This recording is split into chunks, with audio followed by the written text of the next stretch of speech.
बच्चों, इसके पूर्व में आपने संबंध के बारे में अध्ययन किया है। अब हम फलन के बारे में पढ़ेंगे। फलन अर्थात फंक्शन। आइए बच्चों, हम सबसे पहले इनकी परिभाषा देखते हैं। वास्तव में बच्चों, आप देखेंगे कि फलन एक विशेष प्रकार का संबंध ही होता है। एक विशेष प्रकार के संबंध को ही हम फलन कहते हैं। तो देखते हैं किस प्रकार के विशेष संबंध को हम फलन कहते हैं। आइए इसकी परिभाषा देखते हैं। अब स्क्रीन पे देखें बच्चों,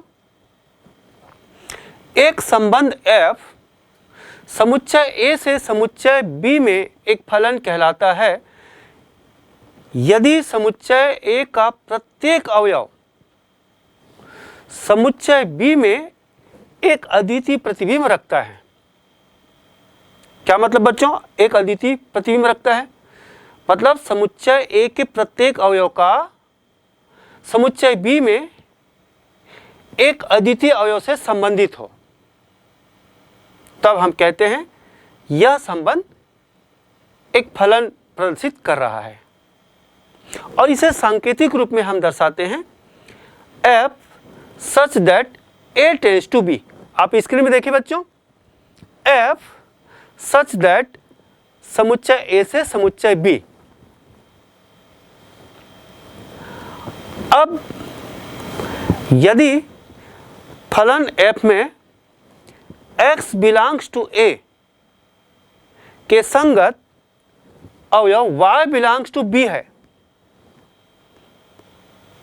ध्यान दें बच्चों, यहां पर यदि एक फलन f में x belongs to A के संगत y belongs to B है, तब इसे y is equal to f of x से दर्शाते हैं। स्क्रीन पे देखें, y is equal to f of x, जहां y को x का f प्रतिबिंब कहते हैं और x को पूर्व प्रतिबिंब कहते हैं।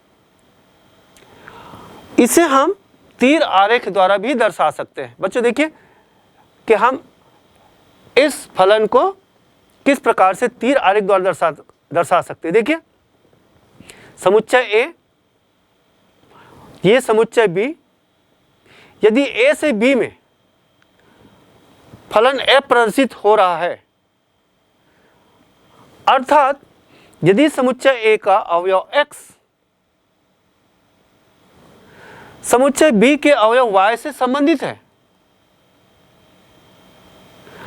अर्थात y x का प्रतिबिंब है, तो y is equal to f of x होगा। तो इस तीर आरेख को हम इस प्रकार से समझेंगे और दर्शाएंगे। तो बच्चों, यहां पर समुच्चय A से समुच्चय B में यदि फलन प्रदर्शित हो रहा है तो उसको हम कैसे दर्शाते हैं? f such that A tends to B। आइए बच्चों, हम फलन से संबंधित कुछ अन्य परिभाषिक शब्द जानते हैं। तो पहला हम परिभाषित शब्द लेते हैं फलन का प्रांत अर्थात डोमेन ऑफ फंक्शन। देखिए, फलन f such that A tends to B, screen पे देखें, फलन f such that A tends to B, इसमें समुच्चय A को फलन f का प्रांत कहते हैं।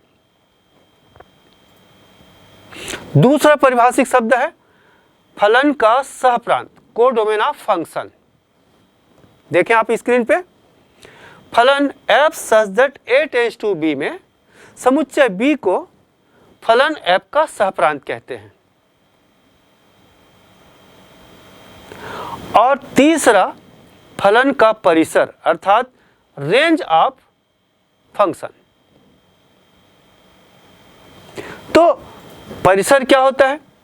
ध्यान दें बच्चों, इसको गौर से समझने की जरूरत है।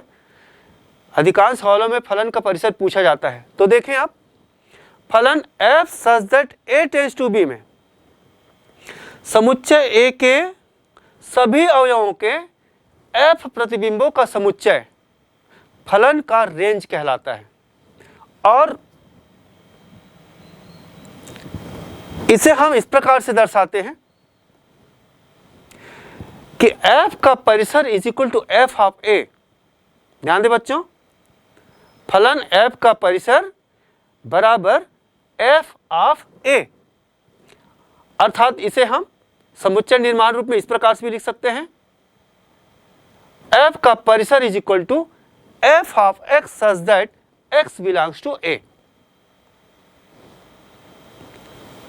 यहां पर यह याद रखना जरूरी होगा बच्चों कि फलन का परिसर सदैव उस फलन के सहप्रांत का उपसमुच्चय होता है।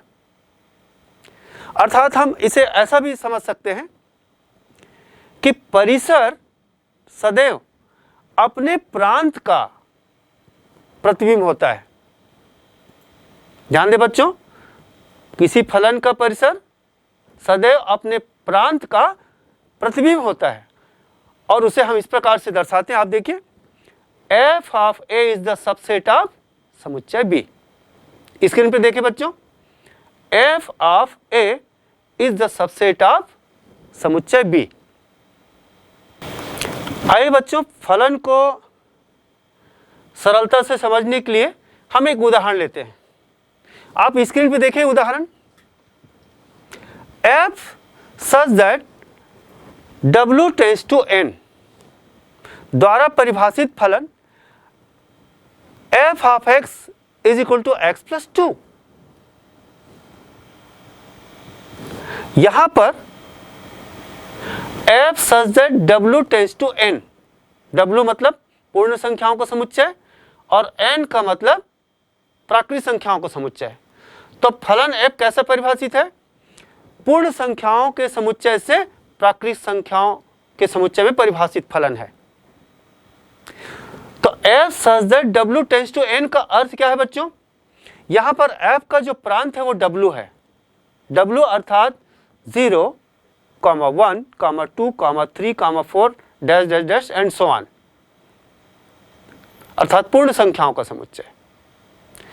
और दूसरा f का सहप्रांत बराबर n, अर्थात 1, 2, 3, 4 dash dash dash and so on, अर्थात प्राकृत संख्याओं का समुच्चय। और इसमें फलन दिया है f of x is equal to x plus 2। तो बच्चों यहां पर समझना है f of x is equal to x plus 2। x का मतलब प्रांत और f ऑफ x का मतलब उसका परिसर। तो हम बच्चों इस फलन को हम तीर आरेख द्वारा प्रदर्शित करते हैं और स्क्रीन पे आप देखें कि हम इस फलन f of x equal to x plus 2 को किस प्रकार से तीर आरेख द्वारा प्रदर्शित कर सकते हैं। ये देखिए, ये समुच्चय w जो कि f का प्रांत है, w यानी 0, 1, 2, 3, 4 एंड सो ऑन। और दूसरा इसका सहप्रांत प्राकृत संख्याओं का समुच्चय n। आप देखें 1, 2, 3, 4, 5, 6 एंड सो ऑन। अब ये कैसे संबंधित है बच्चों? देखिए फलन f कैसे संबंधित है? f of x is equal to x plus 2, यानी परिसर में जो सदस्य आएंगे वो प्रांत से 2 ज्यादा। तो हम यहां पर संबंधित करते हैं बच्चों। आप स्क्रीन पे देखें, 0 का संबंध 2 से होगा। f of x equal to x plus 2, x equal to 0 रखिए तो 0 प्लस 2 इज इक्वल टू 2। तो 0 का संबंध 2 से, ठीक इसी प्रकार से हम अन्य को संबंधित कर सकते हैं। 1 का संबंध 3 से, 2 का संबंध 4 से, 3 का संबंध 5 से, 4 का संबंध 6 से, इसी प्रकार से अन्य को हम संबंधित कर सकते हैं। अब इसका अवलोकन कीजिए बच्चों। इस तीर आरेख के अवलोकन से हम देख सकते हैं कि आप सहप्रांत को देखिए। आप सहप्रांत का अवयव 1 यहां देखिए, इसका प्रांत के किसी भी अवयव से संबंधित नहीं है, अर्थात एक प्रांत के किसी भी अवयव का प्रतिबिंब नहीं है। इसलिए फलन f का परिसर एक को छोड़कर सभी प्राकृत संख्याएं होंगी, जिसको हम लिख सकते हैं 2, 3, 4, 5 एंड सो ऑन। और इसे हम इस प्रकार से भी लिख सकते हैं f का परिसर इज इक्वल टू n-1, एक को छोड़कर। और यहां से स्पष्ट है कि फलन f का परिसर is the subset of natural number n। क्या देखने को मिल रहा है बच्चों? परिसर इज द सबसेट ऑफ सहप्रांत। स्पष्ट हो रहा है यहां पर, क्योंकि सहप्रांत का अवयव एक छूट रहा है, वो उसके परिसर में नहीं आ रहा है। तो इस कंक्लूजन को समझना है बच्चों, परिसर इज द सबसेट ऑफ सहप्रांत। इस तीर आरेख से हम अन्य जानकारियां भी हासिल कर सकते हैं। ये देखिए, आप स्क्रीन पे देखते जाए बच्चों, प्रांत के प्रत्येक अवयव का प्रतिबिंब सहप्रांत में मिलेगा। तो आप देखते जाएं, 0 का प्रतिबिंब 2, 1 का प्रतिबिंब 3, 2 का प्रतिबिंब 4, 3 का प्रतिबिंब 5, 4 का प्रतिबिंब 6 एंड सो ऑन। इसी प्रकार से हम और बढ़ते जाएं तो हमको मिलेगा 199 का प्रतिबिंब 201। इसी प्रकार से हम ये भी कह सकते हैं कि 2 का पूर्व प्रतिबिंब 0, पूर्व प्रतिबिंब, 3 का पूर्व प्रतिबिंब 1, 4 का पूर्व प्रतिबिंब 2। इसी प्रकार से हम अन्य अवयवों का पूर्व प्रतिबिंब प्राप्त कर सकते हैं। जैसे 201 का पूर्व प्रतिबिंब क्या होगा बच्चों?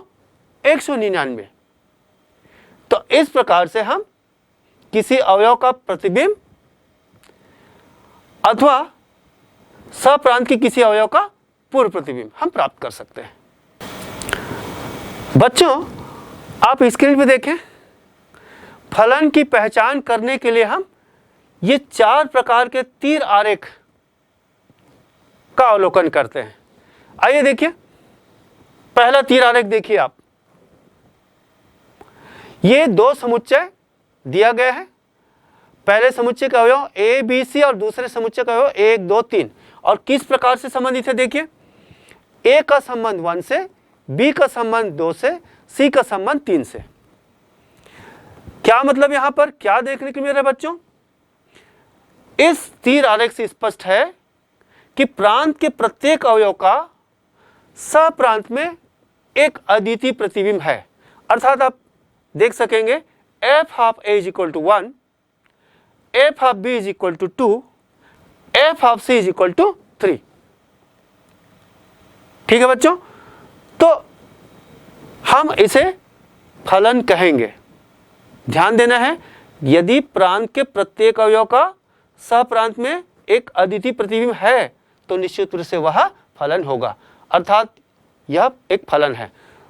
दूसरा आप तीर आरेख देखिए, ये तीर आरेख देखिए, यहां पर किस प्रकार से संबंधित है। पहला समुच्चय जिसके अवयव ए बी सी और दूसरा समुच्चय जिसके अवयव 1 2 3। अब इसमें कैसे संबंधित है देखिए बच्चों, ए का संबंध 1 से, बी का संबंध 2 से, सी का संबंध भी 3 से है। आप अवलोकन करें तो यहां पर भी अवलोकन से स्पष्ट होता है कि प्रांत के प्रत्येक अवयव का सहप्रांत में एक अद्वितीय प्रतिबिंब है, मौजूद है। अर्थात कह सकते हैं कि f of a is equal to 1, f of b is equal to also 1 and f of c is equal to also 1। इसका मतलब यह भी एक फलन है। तीसरा आप तीर आरेख देखिए, तीसरा तीर आरेख देखिए आप, इसमें किस प्रकार से दोनों समुच्चय के अवयव संबंधित है। ये समुच्चय, पहला समुच्चय जिसका अवयव है ए बी सी और ये दूसरा समुच्चय जिसका अवयव है 1 2 3। कैसे संबंधित है देखिए, ए का संबंध 1 के साथ, बी का संबंध 2 के साथ। इस तीर आरेख में इतना ही दिया है। क्या देखने को मिल रहा है बच्चों यहां पर प्रांत का तीसरा अवयव सी का सहप्रांत में कोई भी प्रतिबिंब नहीं है, छूटा हुआ है, संबंधित नहीं है। अर्थात केवल क्या दिख रहा है यहां पर कि f of a is equal to 1, f of b is equal to 2। C का कोई प्रतिबिंब नहीं है, इसका मतलब यह फलन नहीं है। और एक लास्ट तीर आरेख देखते हैं और इसका अवलोकन करते हैं। इस तीर आरेख को देखिए बच्चों आप, ये पहला समुच्चय है जिसका हो ए बी सी, और ये दूसरा समुच्चय जिसका हो 1 2 3। अब ये कैसे संबंधित है बच्चों, देखिए आप यहां पर देखने को मिल रहा है ए का संबंध 1 से और ए का संबंध 2 से भी है। ध्यान देना यहाँ पर तीर आरेख जो बना हुआ है, ए का संबंध 1 से भी है, ए का संबंध 2 से भी है, बी का संबंध 2 से है और सी का संबंध 3 से है। अब इसके अवलोकन से क्या स्पष्ट हो रहा है बच्चों, यहां देखने को मिल रहा है कि प्रांत का एक अवयव ए, इसका सहप्रांत में 2 प्रतिबिंब 1 और 2 है। अर्थात f of a is equal to 1 और f of a is equal to 2 भी है। प्रांत के एक अवयव का सहप्रांत में 2 प्रतिबिंब है, जो फलन को परिभाषित नहीं करता। अतः क्या स्पष्ट हो रहा है कि यह फलन नहीं है। तो ध्यान देना बच्चों कि यदि हम किसी संबंध को तीर आरेख द्वारा प्रदर्शित करते हैं तो तीर आरेख के माध्यम से उसका अवलोकन करके हम स्पष्ट कर सकते हैं कि वह फलन है अथवा नहीं है। आगे हम इन पर आधारित प्रश्न करेंगे, उदाहरण करेंगे और उस पर चर्चा करेंगे बच्चों अब आप संबंध और फलन दोनों की परिभाषा पढ़ चुके हैं। आइए हम नीचे के कुछ प्रश्नों पर विचार करते हैं और कोई संबंध फलन कब बन जाता है, अर्थात हम संबंध जो है फलन है अथवा नहीं, इसकी पहचान करना सीखेंगे। हम आपके टेक्स्ट बुक के प्रश्नावली 2.3 के कुछ प्रश्नों पर विचार करते हैं। चलिए एक प्रश्न लेते हैं। पहला प्रश्न है, नीचे दिए गए संबंधों में से प्रत्येक का निरीक्षण कीजिए और प्रत्येक दशा में कारण सहित बताइए कि क्या यह फलन है अथवा नहीं। 3 प्रश्न इन्होंने रखा है। पहला, संबंध R इज इक्वल टू क्रमित युग्म 21, 31, 42। दूसरा दिया है संबंध R इज इक्वल टू 22, 24, 33, 44।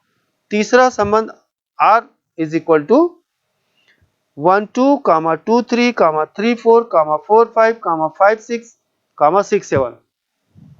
बच्चों अब इन्होंने क्या कहा है कि निरीक्षण कीजिए इन संबंधों को और हमें बताना है कि ये फलन है अथवा नहीं, और यदि है तो हमें उसका कारण भी बताना है। चलिए बच्चों पहला प्रश्न लेते हैं। पहला प्रश्न में संबंध R इज इक्वल टू दिया गया है 21, 31, 42। इन तीनों क्रमित युग्म के अवयवों को गौर से देखिए, निरीक्षण कीजिए।